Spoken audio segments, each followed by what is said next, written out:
नमस्कार. आपल्या मुलीच्या भविष्यासाठी सरकारकडनं एक मोठी मदत मिळतीये हे माहितीये का? चला तर महाराष्ट्र सरकारच्या लेख लाडकी या जबरदस्त योजनेबद्दल आज सगळं काही जाणून घेऊया. 1,01,000 रुपये. हो, तुम्ही बरोबर ऐकलंय. तब्बल 1,01,000 रुपये. आणि हे पैसे थेट मुलीच्या नावावर सरकार जमा करणार आहे. विचार करा, ही रक्कम तिच्या शिक्षणासाठी, तिच्या भविष्यासाठी किती मोठी मदत ठरू शकते, नाही का? पण गंमत माहितीये का?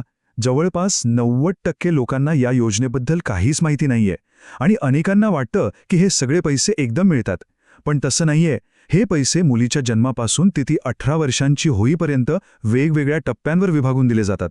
पण मग प्रश्न येतो की सरकारला अशी योजना आणण्याची गरजच का पडली असेल? यामागे एक खूप मोठं आणि महत्त्वाचं सामाजिक कारण आहे. बघा, आजही आपल्या समाजात कितीतरी मुलींना त्यांचं शिक्षण अर्धवट सोडावं लागतं. कुपोषण, बालविवाह यांसारख्या गंभीर समस्या अजूनही आहेत. याच सगळ्या गोष्टींवर मात करण्यासाठी आणि प्रत्येक मुलीला शिकण्याचा हक्क मिळावा म्हणून सरकारने हे एक जबरदस्त पाऊल उचलले. आणि या समस्येवरचं उत्तर आहे लेख लाडकी योजना. ही योजना खास मुलींसाठीच तयार केली आहे. का?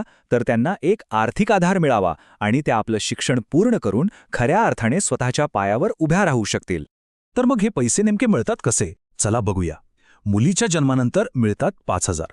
ती पहिलीत गेल्यावर 6,000, 6वीत गेल्यावर 7,000 आणि 11वीत गेल्यावर 8,000 रुपये. आणि सगळ्यात मोठा हप्ता मुलगी 18 वर्षांची झाल्यावर थेट 75,000 रुपये.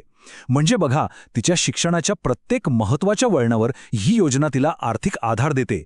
एक मिनिट, ही योजना सगळ्यांसाठी नाहीये बरं का. त्यासाठी काही अटी आहेत, त्या नीट समजून घेऊया. सगळ्यात पहिलं म्हणजे मुलीचा जन्म 1 एप्रिल 2023 नंतर झालेला हवा. दुसरं, कुटुंबाकडे पिवळं किंवा केशरी रेशन कार्ड असणं गरजेचं आहे. तिसरं, कुटुंबाचं वार्षिक उत्पन्न 1 लाखापेक्षा कमी हवं. आणि हो, महाराष्ट्राचे रहिवासी असणं देखील आवश्यक आहे. हा लाभ कुटुंबातल्या जास्तीत जास्त 2 मुलींपर्यंतच मिळतो. आता एक सगळ्यात महत्त्वाची अट ऐका, ज्याकडे अनेकदा दुर्लक्ष होतं. जर कुटुंबात दुसरी मुलगी असेल तर तिच्या जन्मानंतर आई किंवा वडिलांपैकी एकाला नसबंदीचं प्रमाणपत्र सादर करणं बंधनकारक आहे. ही अट खूप महत्त्वाची आहे, कारण या एका कागदामुळे अर्ज रद्द होऊ शकतो. त्यामुळे हे लक्षातच ठेवा. ठीक आहे, मग अर्ज करायचा असेल तर कोणती कागदपत्र लागतील याची एक लिस्टच करून ठेवा. मुलीचा जन्माचा दाखला, तिचा Aadhaar card, ration card, bank passbook, उत्पन्नाचा दाखला, शाळेचा दाखला आणि जसं मगाशी सांगितलं, गरज असेल तर नसबंदीचं प्रमाणपत्र. आणि हो, जेव्हा मुलगी 18 वर्षांची होईल तेव्हा ती अविवाहित असल्याचं प्रमाणपत्रही द्यावं लागेल. आणि अर्ज कसा करायचा? तर प्रक्रिया खूपच सोपी आहे.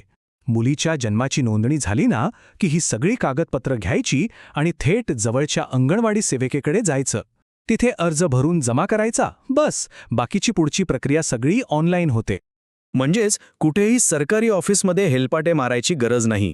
ही प्रक्रिया मुद्दाम इतकी सोपी ठेवली आहे जेणेकरून प्रत्येक गरजू कुटुंबापर्यंत याचा लाभ पोचला पाहिजे.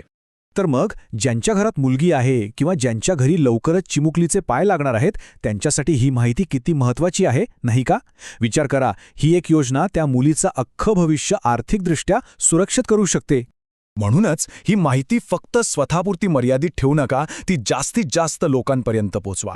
कारण तुमचा खरंच तुमचा एक शेअर एखाद्या मुलीचं आयुष्य बदलू शकतो, तिला शिक्षणाची एक नवी संधी देऊ शकतो. त्यामुळे ही माहिती नक्की शेअर करा.